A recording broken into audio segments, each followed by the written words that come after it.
Good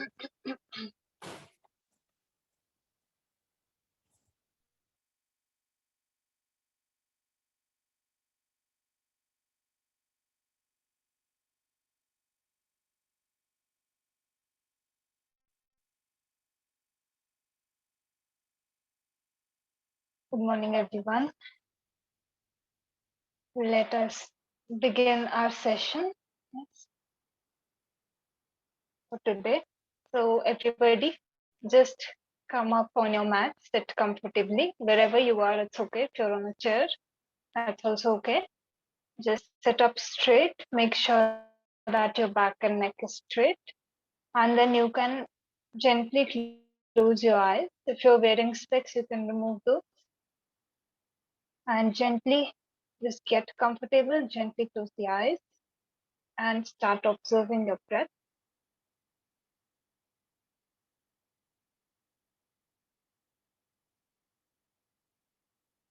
And observe the natural flow of the breath as you inhale and as you exhale.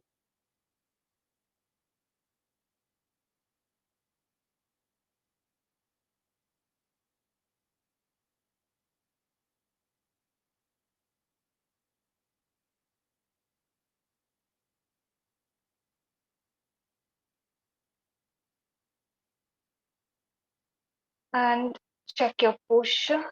Your neck and shoulders should be relaxed. Release any tension from your forehead.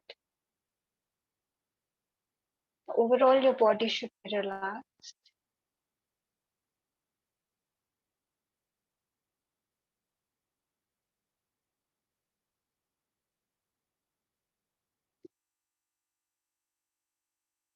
And then come back to your breath.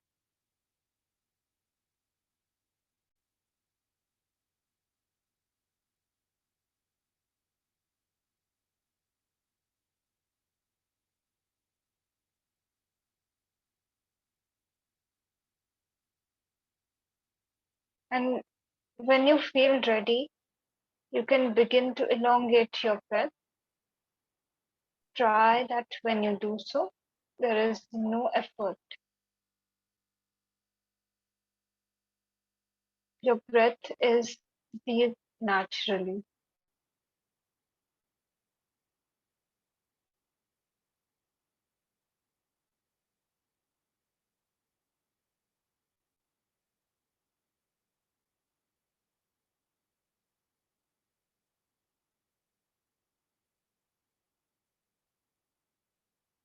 And with each breath, now begin to relax your mind.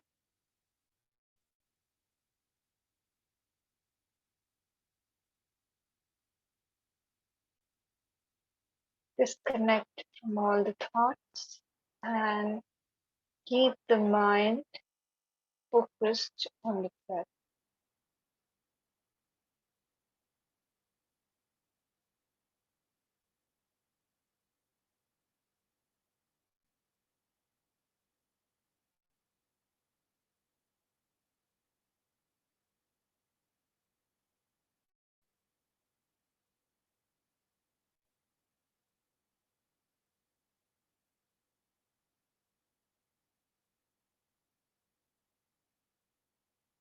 Prepare yourselves for chanting Om 3 times, followed by 3 shantis.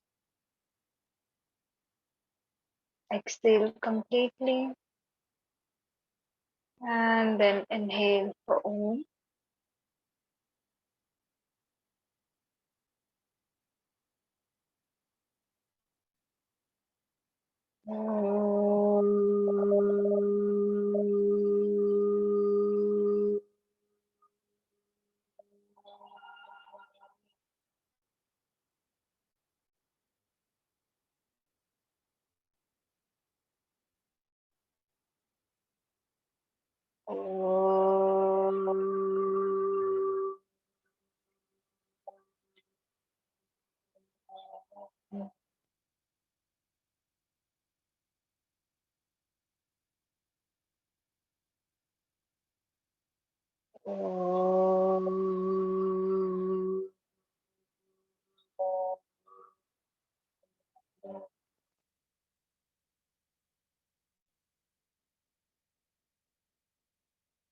Shanti.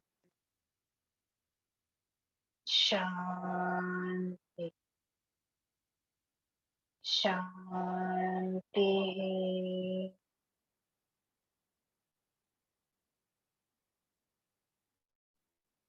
Just feel the vibrations.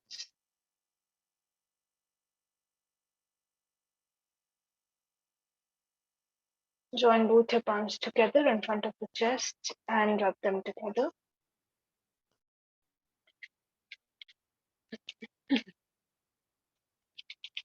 Place them on the eye. And very slowly, while blinking and looking at your palms, open up your eyes. Come back with a big smile. And namaste to everyone. Let us begin today's session. So yesterday we talked about philosophy, what philosophy is, and today we are delving into the topic of what yoga is. Yes. So now we are coming to the main thing, which is going to be covered throughout your classes. But today we are going to stick to the main definitions of yoga, and we are going to consult a few texts that have given a particular definition. So one thing is that there is a general meaning of yoga that we understand. Yes. And the other thing is that there are certain texts in which yoga has been mentioned, and there what has been said, it's very necessary to understand when you are trying to gain the essence of the word yoga. Okay.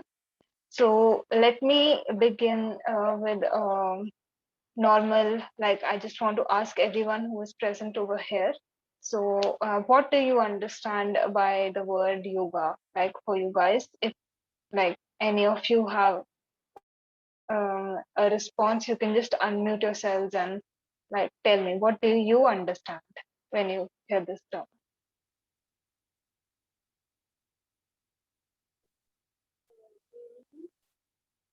Meaning of yoga. Yeah. Yoga means union, and yoga means samadhi also, the liberation. And actually, three main the yuj samadho, yuj संयमे, and the yujir yoge. इस तरह से कुछ है. So that is the union, the liberation, and the sanyam. The as such the three meanings: the union of the atma and the paramatma, and actually the mental level and the physical level, to balance in each and every state, we can also say, and to stabilize your the mind and your sensory organs or the senses. It means altogether yoga. That is the thing I know. Yeah, thank you. Very good. You have read in depth, I think. Very good. We are going to touch upon these things only. So I see one response in the chat box also, in with our surroundings. Very good. Okay. Good.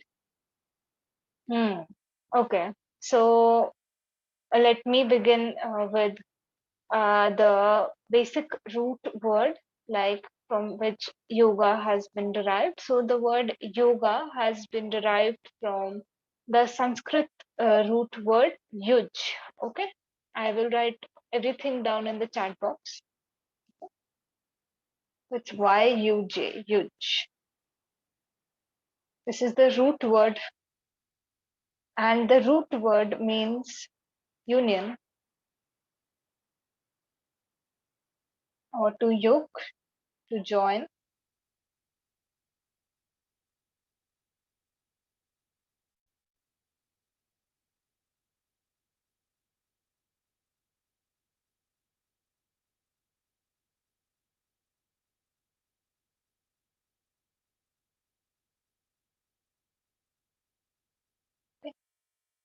So we are discussing something which essentially means to join.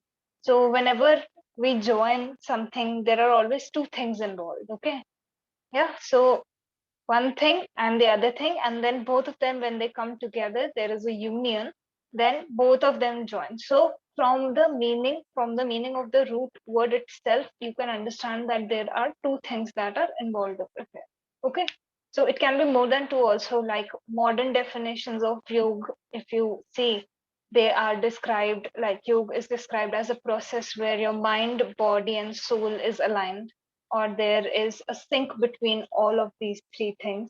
Yes. So minimum two things are over there. That is what I'm trying to make you understand, that at least two things are there, because the process of joining will only take place when two or more than two things are over there. Okay. A very traditional definition of yoga is the joining of the individual consciousness. We call it Jivatma in Sanskrit. So I'll write that down also, with the universal consciousness, which is Paramatma. Okay. So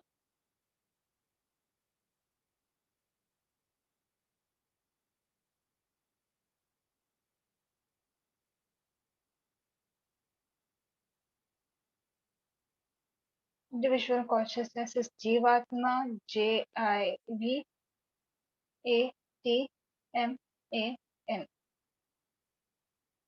Jiv, sorry, that's V.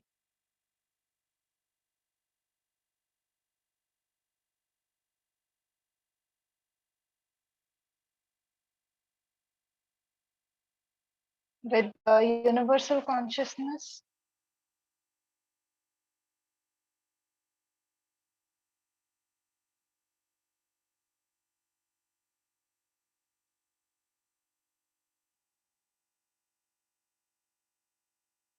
Paramatma, P-A-R-A-M, P-A-R-A-M-A-T-M-A-N.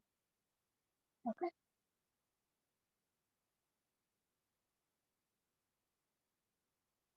So when this union takes place, then that state, that point, basically everything you are doing before that is not yoga. Okay. So this point, it's very important to understand. So sometimes what we do is, when we hear the word yoga, we think asana, pranayam. All of these are processes of yoga. But yoga is that point where this union takes place. Okay. Before that, you are trying to reach that state where you do not see the distinction between yourself and the universal energy around you. Before that, you're just working towards that state. But this particular state is the one which is described as yoga. You can use both terms. However, yoga lost a little bit of sense because it was translated in English. So in Sanskrit, Hindi, we say yog. Okay. So this is the basic definition that you can go ahead when you are learning or when you are teaching. This is the basic definition that you can go ahead and tell your students, explain yoga in this manner. Okay. So now let me move to a deeper meaning, where it's been described in depth. Okay, so like Rohini ji said, yoga. So all of these terms, I'm going to break these down. So basically, there was very, I would say, um, there was a saint, basically Maharishi Pananiji. So he is known to give um, grammar, basically. Okay, so he wrote a text on grammar also.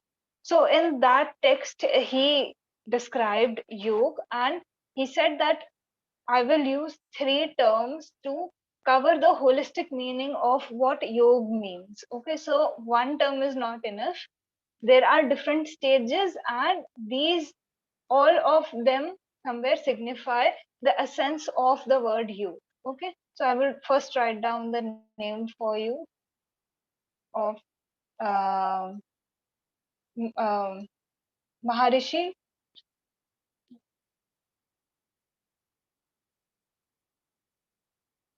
Panini.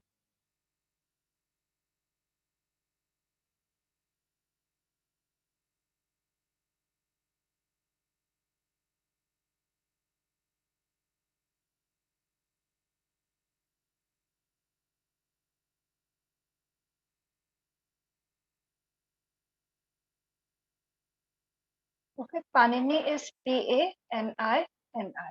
Okay, so he said that I will break this down in 3 terms. So first one is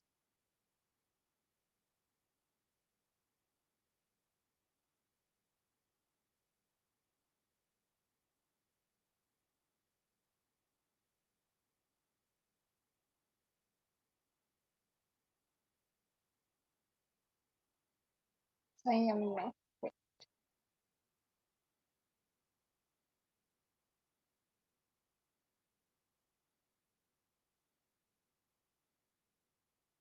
Samyam.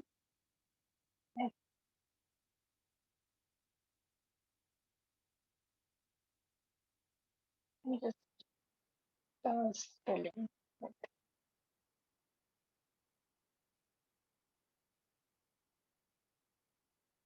Yeah.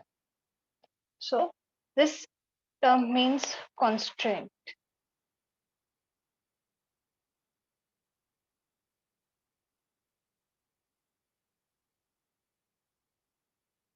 Yud Sayamya.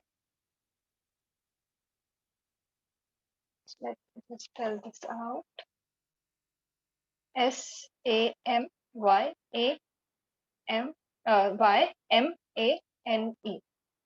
Okay. Okay. So first thing he said constraint. Then he said Yuj Samadhu.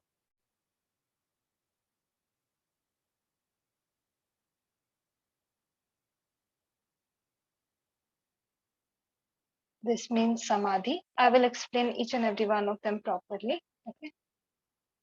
And last one we have is Yujir Yoge.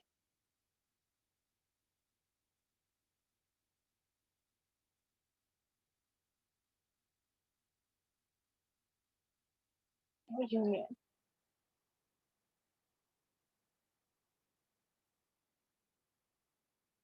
So he explained it very systematically. He said that, okay, this is how the entire process happens. Like, this is how you understand that you are reaching that point where the union is taking place. Okay. So, first thing that will happen is the constraint. So, first thing that you will start doing when you are reaching that point of yoga is you are going to start to restrain or constrain something. Okay, so what is that something? Your mind. Okay, so yoga is the entire process is a work of the mind. Even though we work on the body also, but your mind is heavily involved in this entire process. So first thing that you are doing over here is you are constraining something, restraining something. You are controlling your senses, and your mind is now pointed to a particular direction. Okay. So when I control my senses, suppose I have 10 objects in front of me. Now I have decided to remove 9 of them. So that one object will be the one in which the mind will be absorbed. Yes. So that is what meditation is, when you have your one object and you stay with that. So similar thing, you are restraining the mind to that one thing or that one practice that you are choosing. So you're removing all other distractions. So on a sense level and on the mind level, we are narrowing the path down. Okay. Then he said that then the next process will take place, which is Yuj Samadhu or Samadhi. So Samadhi is not the final stage of yoga, like at least as Maharishi Patanjali ji described it. He used the term Kaivalya. When we do Patanjali Yoga Sutra, we are going to discuss why he used that term. Okay. So Samadhi over here means that there is absorption. Okay. So when I narrow down everything around me and choose a particular direction, then what will start happening is, after I have done this, gone through this process, now the object that I have chosen, there will come a point when I practice so much that I am automatically absorbed in that object.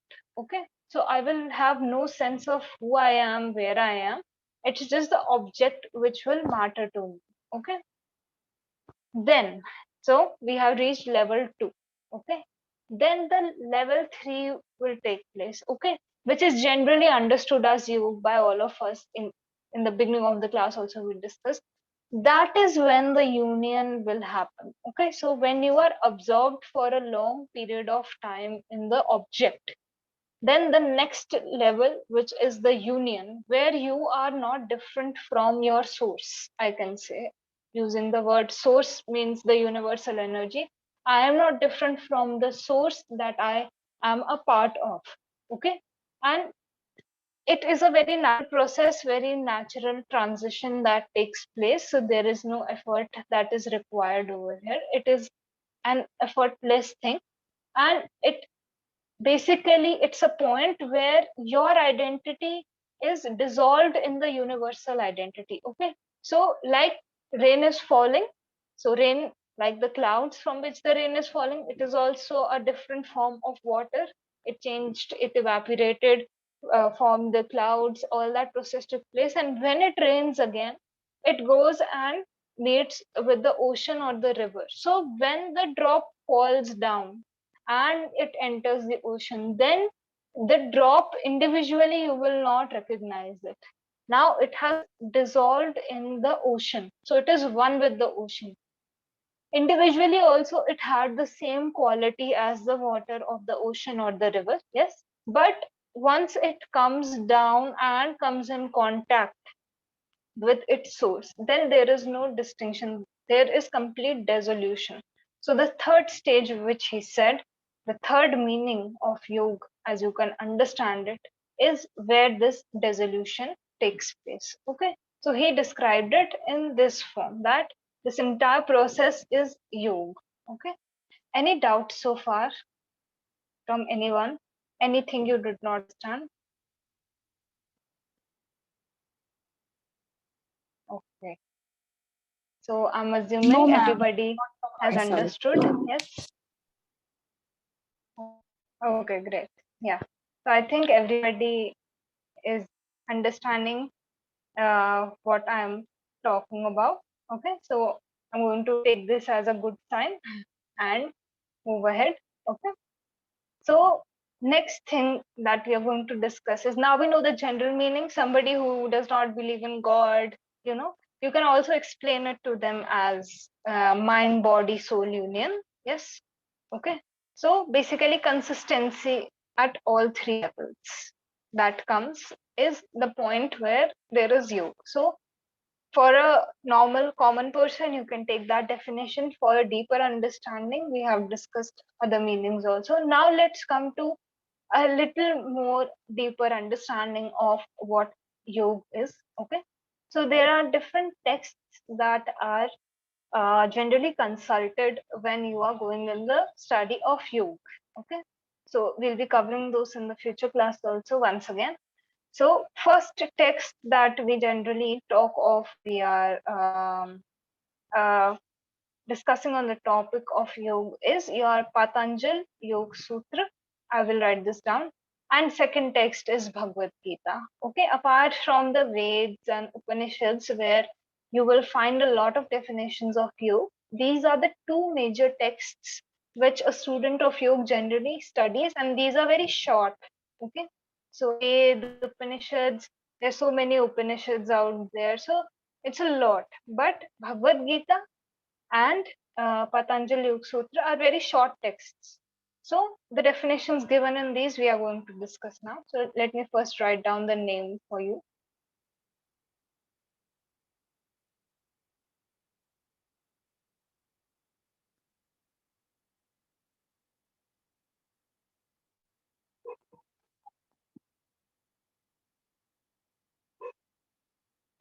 And second is Bhagavad Gita.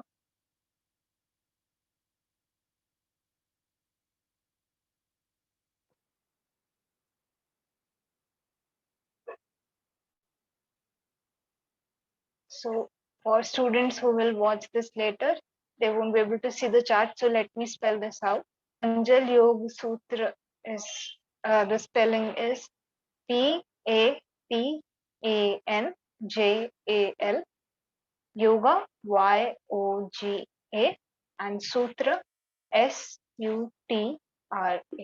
And Bhagavad Gita is 𝐻𝐴-G-A-V-A-D-G-I-T-A.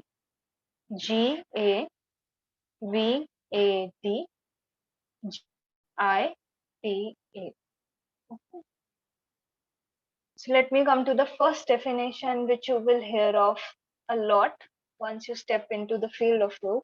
Yoga's chitta vritti nirodha. Okay.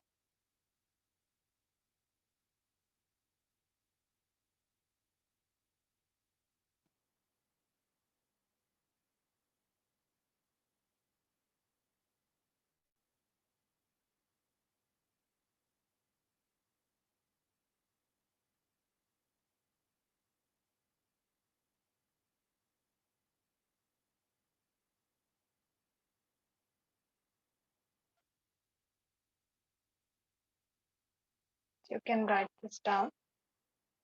I've written it in the chat box. Okay, so let me spell this out also. YOGASSCHITTA.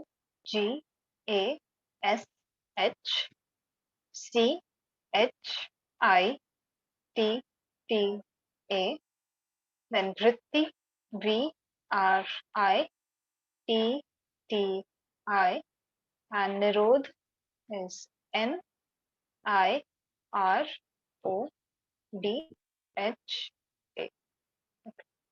Yoga's chitta vritti nirodha.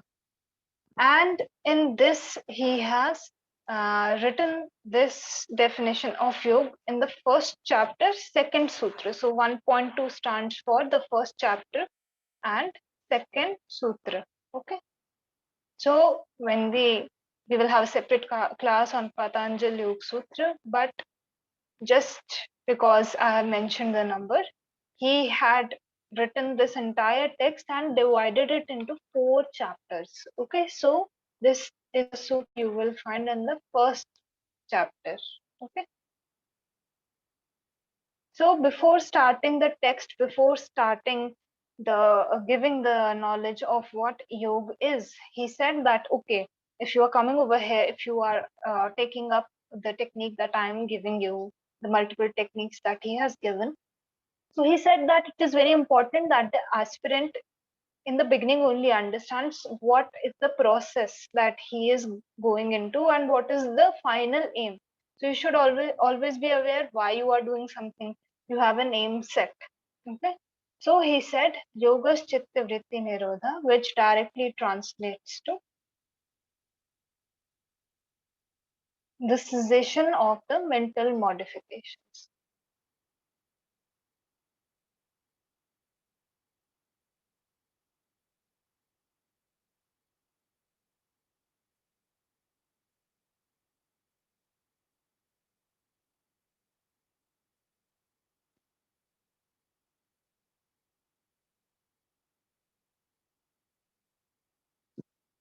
Yes.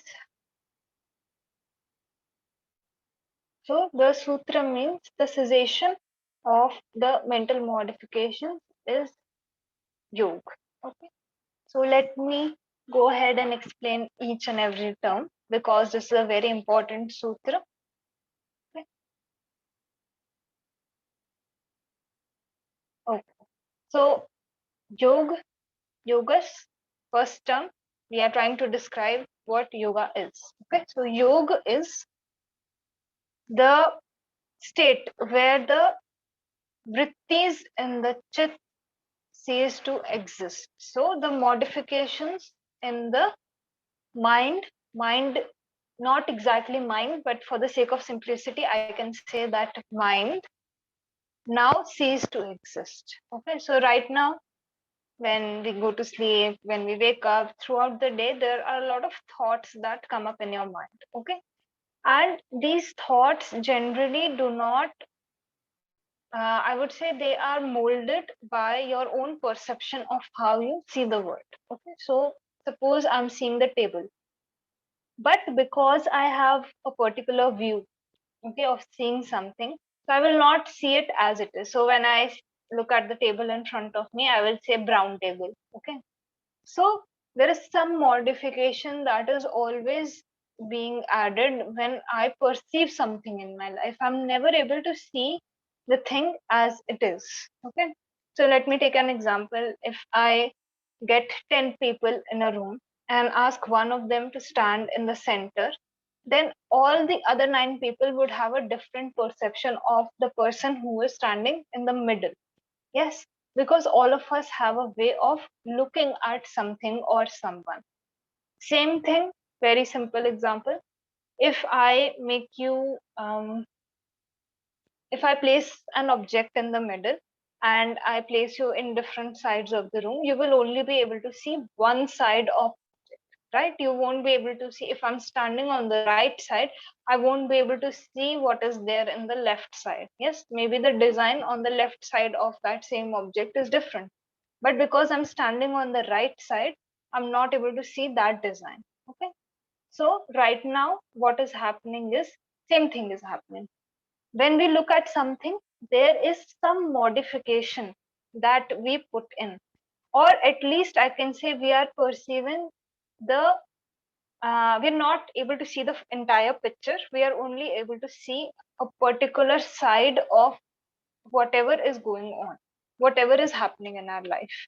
Yes, that is why we consult when we are in a conflict. We consult our family, our friends. Why? Because we can say that they have an unbiased opinion of that thing. So let me go and consult that person. I'm too emotionally attached to this situation or this person. So let me get a third opinion and see how they view the situation. Am I able to objectively see what is happening? So why? Because this is, when we are born, this is the state in which our mind generally is, where we are only able to see one side of the coin, you can say. Okay, so when Patanjali ji talks of the cessation of mental mortifications on a beginner level, like for a very simple understanding, we can say we are seeing the thing as it is. Now, listening to this, it's very appealing. I instantly, when I hear of this, I instantly want to do this. Yes, because when I was studying, even I heard this a lot, and there is a very strong desire to be objective, to see the thing as it is. But how do you attain that? So that is what he is saying. When the vrittis, when these modifications in the mind, when you uh, work on the process of seizing, or control, not controlling, I would say that you work on it and you reach a point where they cease to exist. That is the process that you will take, and then you will reach a point where there are no vrittis in the chit anymore. Okay, so there is no modification. Then you will be able to see the thing as it is, not as you are. Generally we see things as we are, not as they are. Okay, so he is also talking about this very essential quality, okay, of um, working on your vision, or working on a state of mind where you are able to perceive the thing which is there in its natural form, the way in which it exists. Okay, so let me come to the word chitta first. Okay, so overall meaning, this you can understand, this is the overall. So first thing, let's discuss the word chitta. Now chitta is generally, for a beginner level understanding, you can say mind, but actually it encompasses the entire mental field. Okay, so it has three parts.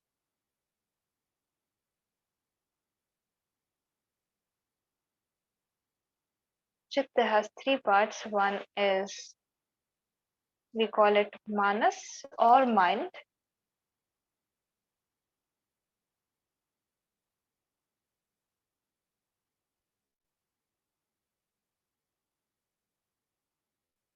Manas. Okay. Then we have buddhi,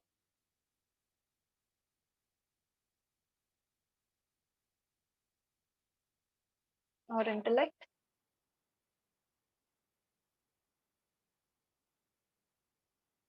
And then we have ahankar.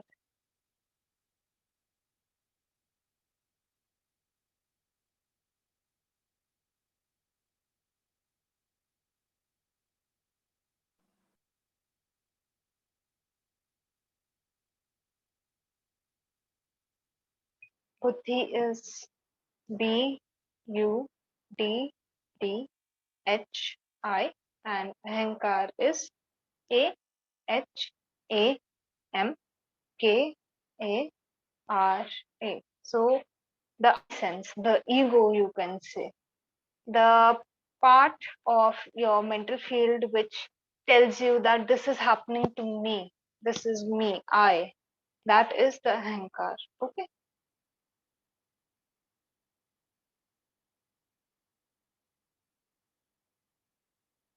So I will go in detail about this. So first thing is manas or mind. So mind or manas is the faculty which is basically a link between your buddhi, the intellect, and the external world. Okay, so it's the part of your mental field. The chitta is the mental field. So it's that part of the mental field which is connected to your senses. Okay, so whenever something happens, so suppose I'm seeing something. Yes. So whatever I'm seeing, that thing is carried in the mind, and then a decision is made by the intellect or the buddhi. Okay, so this it's also a sense. Some places you will find that mind is also a sense. So it is that sense which connects the external world with the internal world. Okay, so it's that link. Okay, so that is why sometimes you experience that even if you have a particular sense like eyes, nose, and something is happening around you, sometimes what happens is we are not able to perceive that thing because the mind is not connected. So just having the sense is not um, sufficient. Okay, the mind has to be connected with that sense in order for us to get a processing on what is happening. So suppose you are sitting in the class, yes, and philosophy class is going on, and something happened in the morning, or you are generally disturbed, or you are thinking of something has really caught your attention. So in the class, what do students do? They daydream. Yes, so they are looking at the teacher, they are listening to what the teacher is saying, but they are not there. Yes, because the mind is not connected with the sense. So suppose I'm talking right now, but if you are somewhere else, if you are lost in your thoughts, if you are daydreaming, then it doesn't matter if you're listening to me or not, the voice is still coming. Yes, but because your mind is not connected with the sense, you won't be able to process it. So if after 10 minutes I will ask you, okay, any doubts, or if I ask you some question, and you are like, okay, what did you ask? Or sometimes students are just like, I did not hear what you were saying. Why? Because the mind is not connected with the sense. So mind, now you understand, is that faculty which is very important when you are interacting with the outside world. Okay, this is the role of the mind. Then we come to the intellect. So as I have mentioned before also, the decision making on a particular thing is done by the intellect. So the mind fluctuates, it wavers, but the intellect knows what is right and what is wrong for you. Okay, so suppose that there is a fire in front of me. Yes, and if I am mentally present over there, what will happen is the mind will carry this message that, okay, there is a fire around me, and then the intellect will immediately take the decision that, okay, you need to go away from this place, or you need to go and call out for help, or this you can do. So this decision making in a particular situation is done by your intellect. Okay, so that is the second part of your chitta. Okay, mental field. Then the last part is the ahankar or the ego. Okay, so now everything is happening around me. I am aware, and a decision is has been made. But this strong sense of the thing happening to me or around me, this I sense that I have, my body, my mind, my soul, I was hurt. This entire thing, the faculty of the mental field, which makes it really personal for you. Okay, I can very simply explain this as making something personal for you. Mere saath hua, we say in Hindi, we say mere saath hua. So this me, happening to me, is that part of the chitta which is giving you a sense of identification. Okay, so that portion is called your ahankar or ego.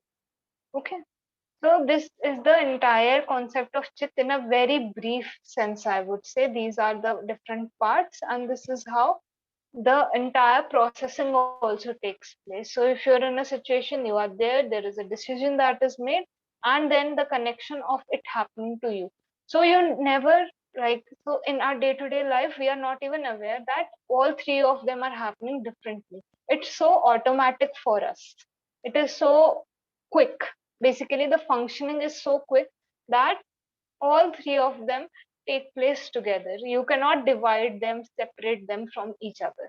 Okay, so let me finish the sutra, then I will ask you in one go only if you have any doubts. So, chitta is covered in this. So, yoga is the process where the vritti in the chitta ceases to exist. So, in the mental field, there is always a disturbance that is taking place. Okay, so when we talk of the term vritti, it has been it has been described as circular. So when you read the meaning of vritti in particular commentaries, you will find that yes, it is the mental modification, but it is also like circular. Circular, I would say the root word means circular basically.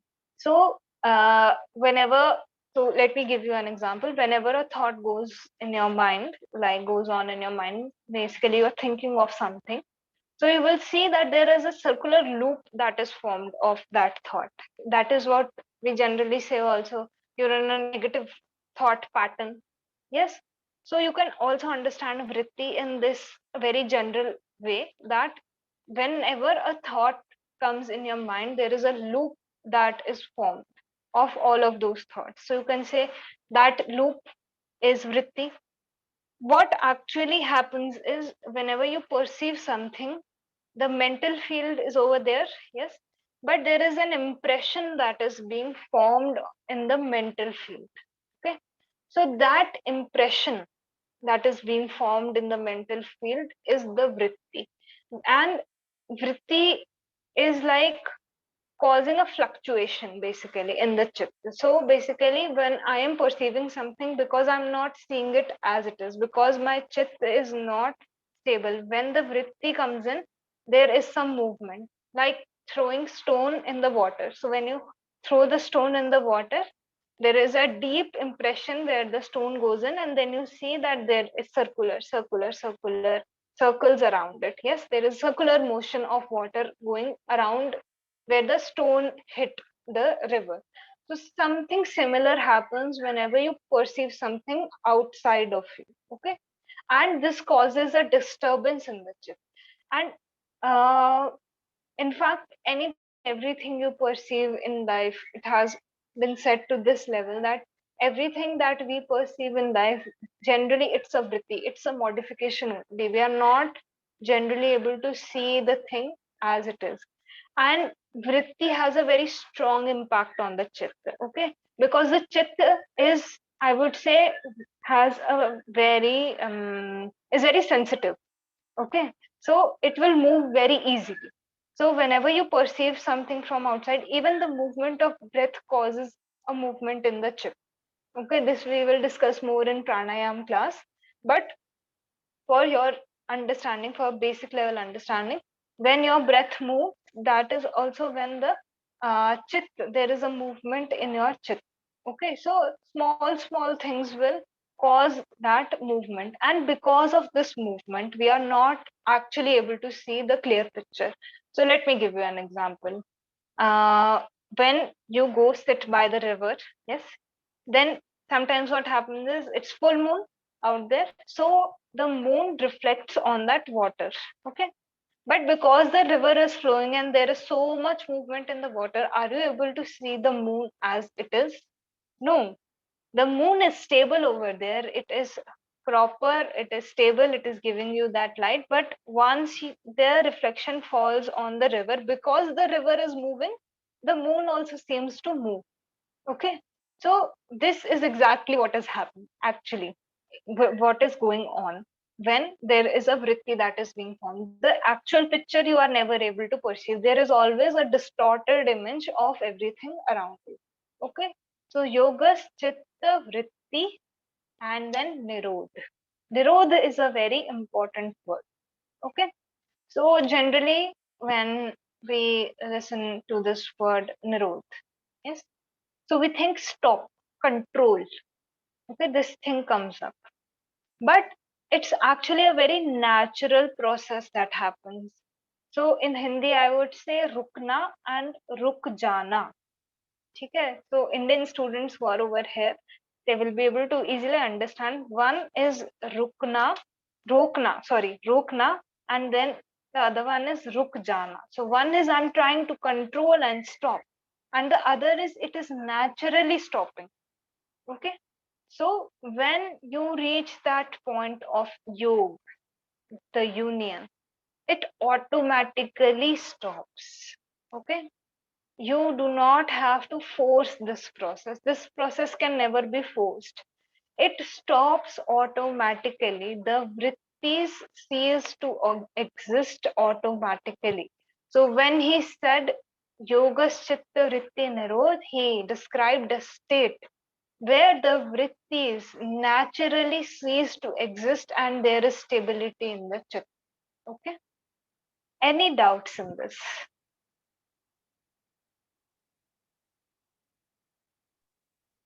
Oh, ma'am, all clear. Oh, yes. Okay. So this is the main basic definition that you should be aware of when you are doing yoga. Okay. Because this is a very important text when we go into the study of yoga.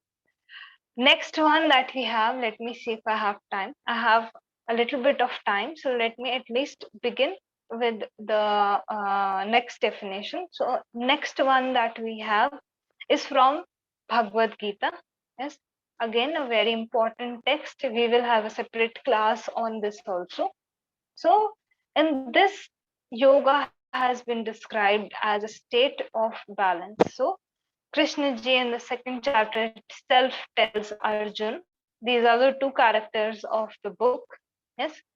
So he himself tells Arjun that samatvam yog uchyate. Okay.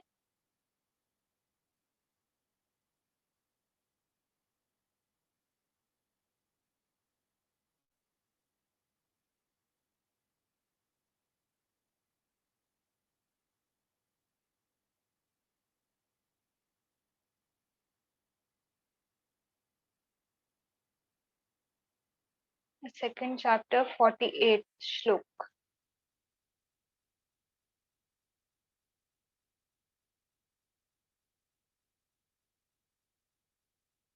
Okay. So Bhagavad Gita has 18 chapters in all. And in the second chapter itself, Krishna ji explains to him the state of yoga. Okay. So now the natural cessation of the mental modifications. How do you have to do it? This is the process.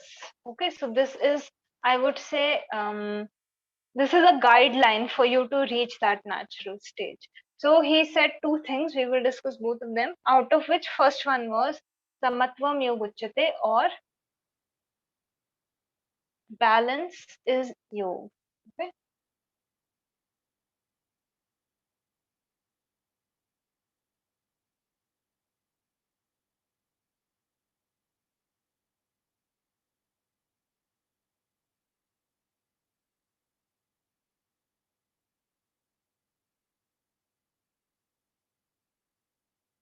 Balance or equanimity is yoga. So let me just spell out samatvam yoguchyate. SAMATVAM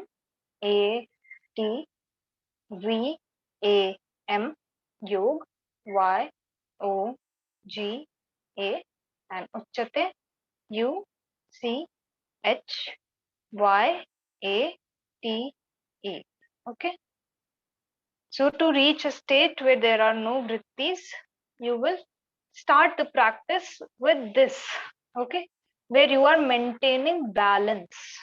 So not going into extremes, but maintaining balance is what will lead you to a point where the vrittis will naturally cease to exist. So we will discuss this one in detail in the next class. Okay, tomorrow's class, and we will cover all the remaining definitions also. Okay, so any doubts in today's class? All clear or all clear? Yes, ma'am. Yes. So I want it all to be clear inside, not all clear. Okay. So if you have any doubts, so it's not necessary you get doubts right now. If you have any doubts, note them down. You can ask in any future classes also. Okay, it was great, really interesting. Thank you. Yeah. So let's end the class. We'll chant Om one time, followed by 3 Shantis. Okay. So back and neck straight, just gently close your eyes. And start observing your breath.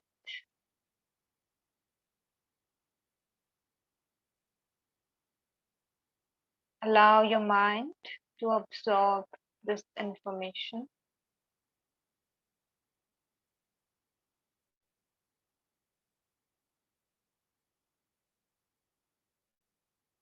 And inhale deeply for Om.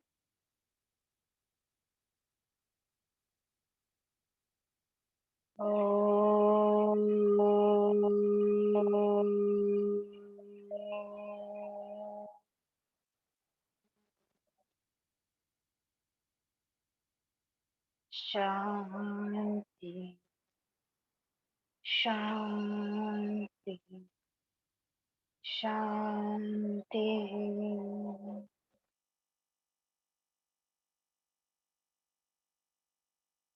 Join both your palms together in front of the chest and bow down. And we'll remember one incident from the past 24 hours that we feel grateful for. And say a mental thank you. Rub both the palms together. And place them over your eyes. Very slowly, while blinking and looking at your palms, open up your eyes. Come back with a big, big smile. And namaste to everyone. And I will see you for your pranayam class at 3 p.m. Bye-bye, everyone. Bye-bye. Thank you. Thank you, ma'am. Thank Thank you so you. much. Thank you. Bye-bye. Thank you very much. Bye-bye.